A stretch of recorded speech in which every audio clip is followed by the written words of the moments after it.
Plan 2025 किया launch. Faridabad में बनाया गया खतरनाक कचरे का प्रबंधन स्थल। प्रदूषण रोकने के लिए सीएम ने लोगों से प्लास्टिक कम और अधिक पौधे लगाने का किया आह्वान।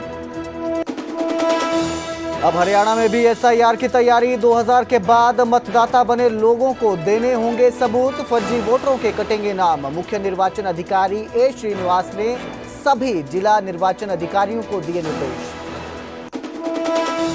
17 सितंबर को हिसार एयरपोर्ट पर मनाया जाएगा यात्री सेवा दिवस। जल्द शुरू होगी। हिसार से जम्मू और अहमदाबाद के लिए हवाई सेवा। 21 सितंबर को होगा पहला एयर शो। हरियाणा में विधायकों को घर कार के लिए मिलेगा 1 करोड़ का लोन। विधानसभा के मानसून सत्र में पास विधेयक को मिली राज्यपाल की मंजूरी। पूर्व कृषि मंत्री कंवर पाल ने भूपेंद्र हुड्डा के मुआवजे वाले बयान पर किया पलटवार। कहा, हुड्डा की सरकार में किसानों को मिलते थे 5 रुपए के चेक। बीजेपी सरकार ने किसानों को प्रदान की राहत। बिजली का बकाया बिल न भरने वालों पर शिकंजा कसेगा ऊर्जा विभाग। 7,700 करोड़ के बकाया बिल वसूलने के ऊर्जा मंत्री अनिल विज ने बुलाई अधिकारियों की बैठक। जल्द तैयार होगी डिफॉल्टरों की रिपोर्ट। रेवाड़ी में केमिकल टैंकर अनियंत्रित होकर पलटा। टैंकर में लगी आग की चपेट में आई कार। जिंदा जले 2 कार सवार, 2 गंभीर रूप से जख्मी। पलवल में पुलिस वाले की तेज रफ्तार कार ने स्कूल से लौट रहे 3 बच्चों को कुचला। 2 की मौत, 1 की हालत गंभीर। आरोपी कांस्टेबल गिरफ्तार। जीएसटी दरों में कटौती के बाद आम लोगों को बड़ी राहत। मदर डेयरी का दूध 2 रुपए हुआ सस्ता। पनीर, घी और मक्खन भी उनके भी घटे दाम। 3 अक्टूबर को कुरुक्षेत्र आएंगे केंद्रीय गृह मंत्री अमित शाह। आपराधिक कानूनों पर प्रदर्शनी का करेंगे उद्घाटन। गृह मंत्री के दौरे को लेकर सीएम नायब सैनी ने बुलाई अधिकारियों की बैठक। शाम को मंत्रियों और विधायकों से करेंगे मुलाकात। पहाड़ों में भारी बारिश से तबाही। उत्तराखंड में देहरादून के पर्यटन स्थल सहस्त्रधारा में बादल फटने से बहा बाजार। हिमाचल में शिमला और मंडी में लगातार बारिश ने मचाई तबाही। हेडलाइंस के प्रायोजक पतंजलि गाय का घी, माँ का भरोसा, प्यार से परोसा।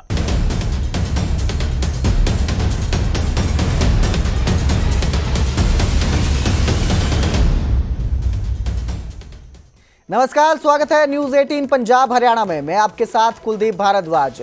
हरियाणा प्राइम की शुरुआत करेंगे एनवायरमेंट प्लान 2025 के साथ। मुख्यमंत्री नायब सिंह सैनी ने स्टेट एनवायरमेंट प्लान 2025 को लॉन्च कर दिया है। प्रदूषण कम करने और पर्यावरण संरक्षण के लिए ये कदम उठाया गया है।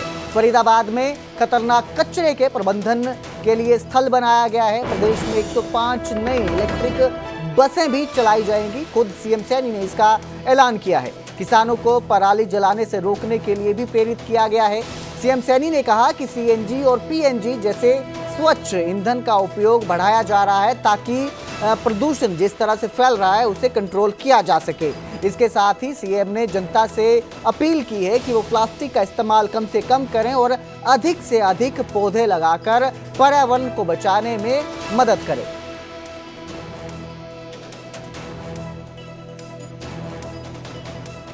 वातावरण दूषित हो रहा है। हम लगातार पेड़ का कटाव कर रहे हैं, जंगल सीमित हो रहे हैं, पेड़ नहीं है, परंतु उसका एक ऑप्शन निकाला। पेड़ नहीं है, हम देखते थे कि यहीं से अगर हम 100 किलोमीटर ऊपर चले जाएंगे तो आपको एसी की भी आवश्यकता नहीं है। अगर 100 किलोमीटर ऊपर से नीचे आ रहे हैं तो बिना एसी के आप रह नहीं पाएंगे। और अगर आप यहां से 100 किलोमीटर और आगे चले जाएंगे तो और स्थिति हमारी खराब हो जाएगी। ये किस प्रकार का हमने असंतुलन खड़ा किया है, इसका एक जिम्मेवार कोई और भी नहीं है। प्रकृति के साथ कहीं ना कहीं छेड़छाड़ उसको किया है और उसके दुष्परिणाम हम सबको भुगतने पड़ रहे हैं। अगर हम देखें कि एसी चल रहा है, अंदर का मौसम तो ठीक है, परंतु बाहर का मौसम अगर आप देखेंगे कितना दूषित होता है, कितना गर्म होता है।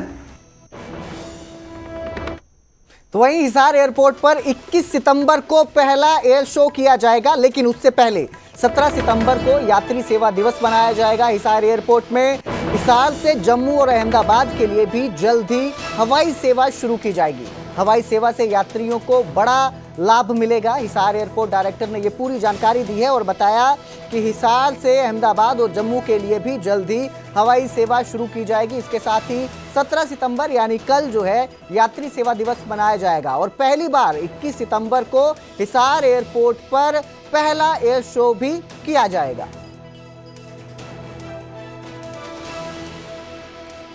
17 सितंबर को आयोजित होने वाले यात्री सेवा दिवस के कार्यक्रमों में जो भी कार्यक्रम हम आयोजित कर रहे हैं उसका विवरण जानकारी देने के लिए आप लोगों को आमंत्रित किया है। उसके बारे में आपको जानकारी दें कि we are organising Yatri Seva Diwas to enhance the passenger experience और ए पैसेंजर सेंट्रिक कई कार्यक्रम हम लोग कर रहे हैं, जिसमें हम उनके लिए जो है कल्चरल प्रोग्राम, फोक डांस और ये सब जो हरियाणा से रिलेटेड हरियाणवी फोक डांस हम आयोजित कर रहे हैं। कल के दिन क्विज आयोजित कर रहे हैं पैसेंजर्स के लिए। इसके अलावा blood donation camp, health checkup, eye checkup और यहाँ के स्कूल कॉलेज 10+2 के स्टूडेंट्स के लिए एयरपोर्ट स्टेबलाइजेशन है। और उसके अलावा एक इंटरैक्टिव सेशन है जिसमें उन लोगों को कैरियर के बारे में, एविएशन कैरियर के बारे में बताया जाएगा, उसके बारे में अपनी चीजें साझा की जाएंगी। पूर्व कृषि मंत्री कंवरपाल ने भूपेंद्र हुड्डा के बयान पर पलटवार किया है और कहा कि हुड्डा की सरकार में किसानों को केवल 5 रुपए मिलते थे।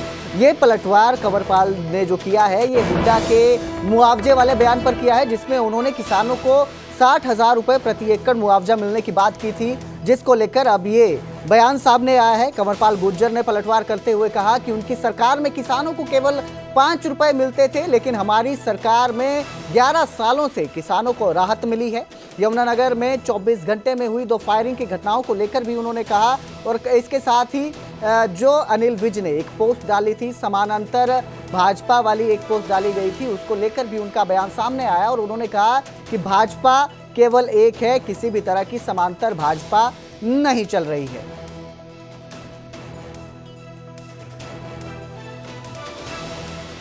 और अगर आप कहीं भी किसानों से पूछोगे तो उनके टाइम में 5-5 रुपए के चेक मशहूर थे कि किसी को 5 का चेक मिल गया, किसी को 10 रुपए का चेक मिल गया। कई बार तो किसान चेक लेने जाता था तो किराया ज़्यादा दे देता, चेक कम का होता। तो ये हालात थे। लेकिन जब से हमारी सरकार बनी, हमने उनकी सरकार से दुगने से भी ज़्यादा मुआवजा किसान को दिया। उनकी सरकार में 8,000 रुपये मुआवजा दिया जाता, हमारी सरकार में 15,000 रुपये मुआवजा दिया जा रहा है। आज हम पूरे देश में सबसे ज़्यादा मुआवजा देने वाली सरकार जो है वो हरियाणा की सरकार है, जो मुआवजा देती है। और किसान को जो राहत पहुँचाएगी, उन्हें जो साल में जितनी राहत किसानों को पहुँचाएगी उससे लगभग 10 गुना राहत जो है हमने किसान को मुआवजा दिया अगर उसकी फसल खराब हुई। और किसान पूरी तरीके से सेटिस्फाई है सरकार के काम से। और अब जिक्र करेंगे यमुनानगर के प्रताप नगर का, जहां पांवटा साहिब नेशनल हाईवे पर अराइया वाला गांव के पास एक्साइज विभाग ने बड़ी कार्रवाई की है। एक्साइज विभाग ने शराब का ठेका सील कर दिया है। शिकायत पर टीम ने जांच की तो ठेका हाईवे से महज 120 मीटर की दूरी पर मिला, जबकि नियमों के मुताबिक शराब का ठेका करीब 220 मीटर दूर होना चाहिए हाईवे से। जांच में स्टॉक रजिस्टर में भी खामियां मिली, शराब की बोतलों से भरे सैंपल भी लिए गए। एक्साइज इंस्पेक्टर अनिल सैनी ने बताया कि आगे भी अभियान चलाकर नियम तोड़ने वाले ठेकों पर कार्रवाई की जाएगी। इस कार्रवाई से शराब ठेकेदारों में भी हड़कंप मच गया है।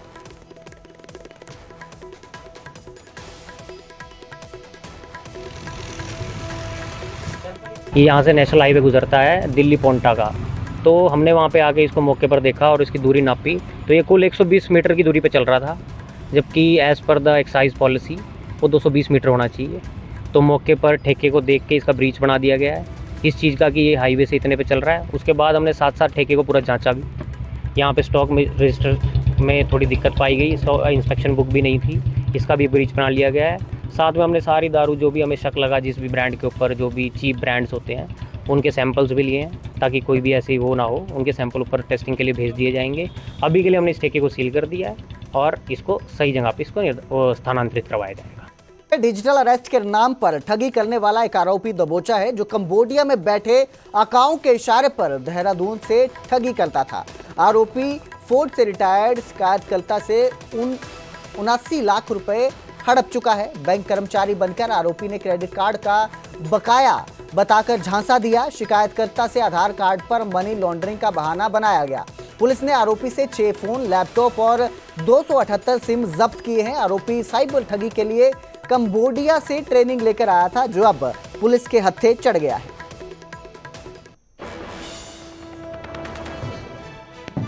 जैसा कि मैंने आपको इनकी प्रोफाइल बताई, जो हमारे कंप्लेनेंट थे, ये बुजुर्ग भी थे और कहीं ना कहीं इसमें ये चीज़ ज़रूर लगती है कोई ना कोई बैंक ऑफिशियल भी इन्वॉल्व हो सकते हैं जो इस तरीके का डेटा साइबर फ्रॉडस्टर्स के साथ शेयर करते हो। तो उस पहलू पे भी हम बिल्कुल जांच करेंगे कि जो हमारे कंप्लेनेंट थे उनकी इन्फॉर्मेशन इन साइबर फ्रॉडस्टर्स तक कैसे पहुँची। सर, जो ये मोबाइल सिम खरीदी गए इनकी खुद की आईडी पे हैं या किसी और? नहीं, ये सारी बिल्कुल अलग अलग आईडी से हैं। मतलब इनका काम ही यही है कि ये मतलब जो लेबर तबका होता है या फिर और जो वर्कर्स होते हैं उनकी आईडीज़ बनवा के इकट्ठी खरीदते हैं और इकट्ठी इन लोग को बेचते हैं और फिर ये लोग उसका मिसयूज करते हैं। अकाउंट की बात करें, बैंक अकाउंट जैसे ये दूसरों को यूज़ करते हैं या अपने किस तरीके ट्रांसफ़र करते हैं पैसा?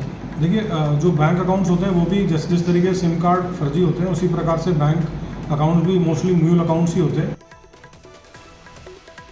और अब जिक्र करेंगे रेवाड़ी का, जहां एक भीषण सड़क हादसा देखने को मिला। केमिकल टैंकर अनियंत्रित होकर पलट गया, जिसके बाद टैंकर में भीषण आग लग गई। इस आग की चपेट में पीछे आ रही एक कार भी आई, जिसके बाद कार में बैठे 2 व्यापारी जिंदा जल गए। वहीं 2 गंभीर रूप से जख्मी हुए हैं। बनीपुर चौक NH48 पर दिल्ली जयपुर मार्ग पर यह हादसा हुआ है। उत्तर प्रदेश से खाटू श्याम जा रहे कार सवार जो थे वो इस हादसे का शिकार हुए। टैंकर में आग लगने के बाद उनकी कार भी आग की चपेट में आ गई और 2 की जिंदा जलकर मौत हो गई। सुरक्षा के कारण हाईवे पर यातायात भी कुछ समय के लिए इसके बाद बंद कर दिया गया। दुर्घटना में घायल 2 लोगों का निजी अस्पताल में इलाज चल रहा है।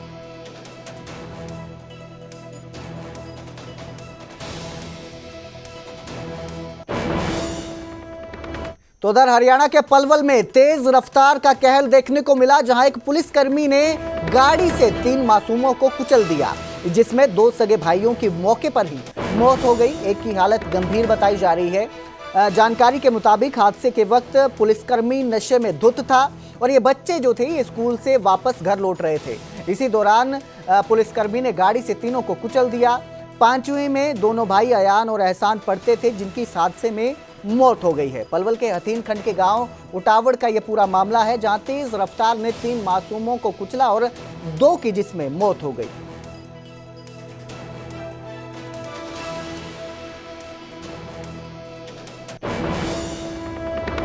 आज समय करीब 1:30 बजे करीब 3 बच्चे अपने उतावड़ स्कूल सरकारी स्कूल से अपने घर की तरफ जा रहे थे।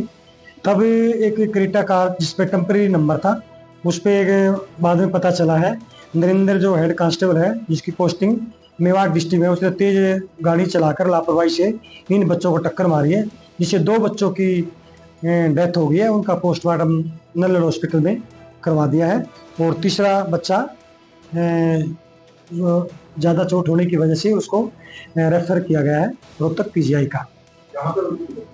ये हमारे उतावड़ के पास हुई थी, ये करीब 1:30 बजे करीब। उसको हमने काबू कर लिया और उसका गिरफ्तारी आज अभी हमने की है। उसका मेडिकल कराने के लिए लेके गए हुए हैं। उसमें मेडिकल में रिपोर्ट आने के बाद पता चलेगा कि उसने अल्कोहल यानी कि नशे में वो है या नहीं। यमुनानगर के चचरोली सामुदायिक स्वास्थ्य केंद्र में मरीजों की उम्मीदें टूटती नजर आ रही हैं। बिल्डिंग के भीतर टॉयलेट गंदगी से भरे हुए हैं, कूड़े के ढेर बने हैं और ब्लड टेस्ट के लिए जरूरी केमिकल भी 6 महीने से खत्म है। ऐसे में मरीज बिना जांच के लौटने को मजबूर हैं, तो वहीं लैब कर्मचारी भी हताश नजर आ रहे हैं।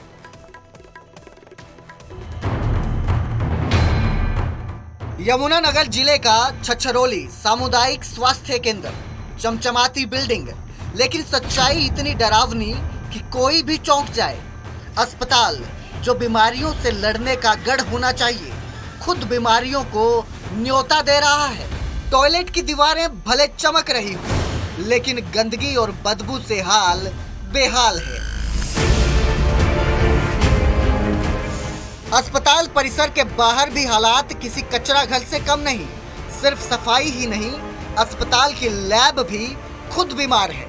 जरूरी ब्लड टेस्ट महीनों से ठप पड़े हैं। कारण 6 महीने से खत्म पड़ा केमिकल। रोजाना 5 से 6 मरीज बिना टेस्ट के ही लौटा दिए जाते हैं। तो करा नहीं इन्होंने, शादी भी नहीं करा। तो पहला कितनी बार है कि आप? एक बार है बस पहला। अच्छा, तो कुछ कोई समाधान नहीं है आपको? लैब स्टाफ भी इस लापरवाही से तंग आ चुका है। उनका कहना है कि ना स्टाफ पर्याप्त है, ना ही जांच के लिए जरूरी संसाधन उपलब्ध करवाए जा रहे हैं।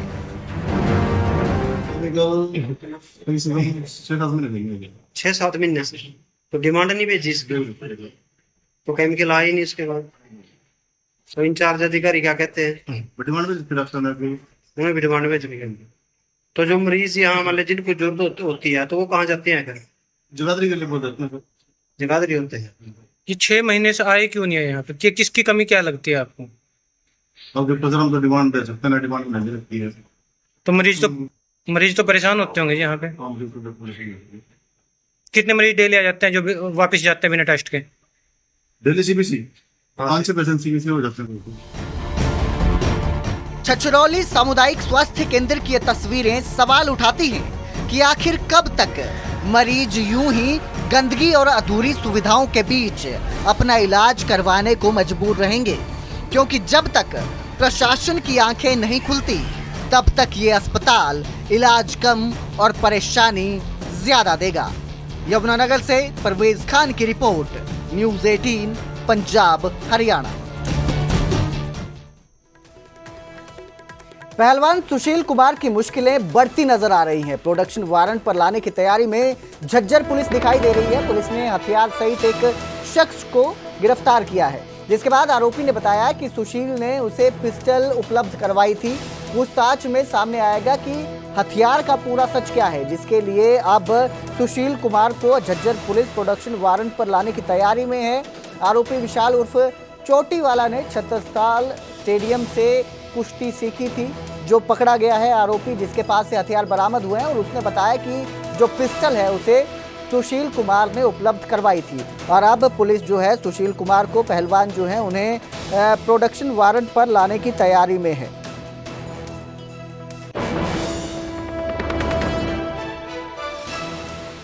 सुशील पहलवान सागर हत्याकांड का जो बहुचर्चित चेहरा है और ओलंपियन है हमारा, तो उसका नाम बीच में आया है।